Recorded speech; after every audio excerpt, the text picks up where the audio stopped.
Oi, crianças, tudo bem? Como vocês estão? Hoje a nossa atividade é sobre a nossa festa junina e hoje nós vamos ter uma fogueira bem legal para a gente poder colorir e fazer colagem. Vamos ver como é?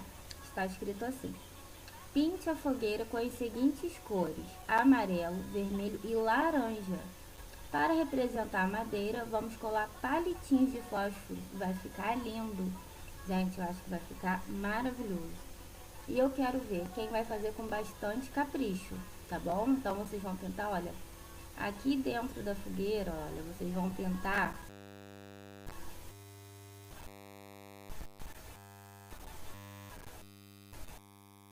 Tá bem bonito. Peraí.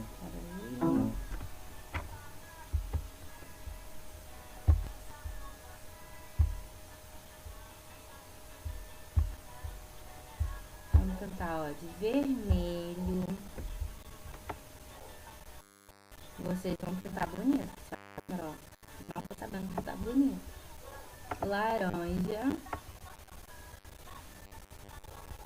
Vocês vão arrasar na hora de pintar, né? Porque vocês pintam muito bonito.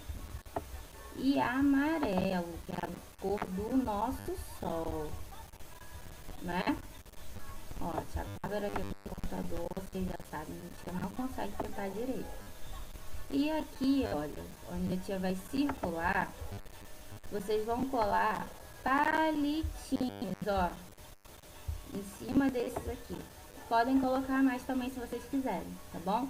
Façam com muito capricho, que eu sei que vocês fazem sempre, tá bom? Um beijo pra vocês.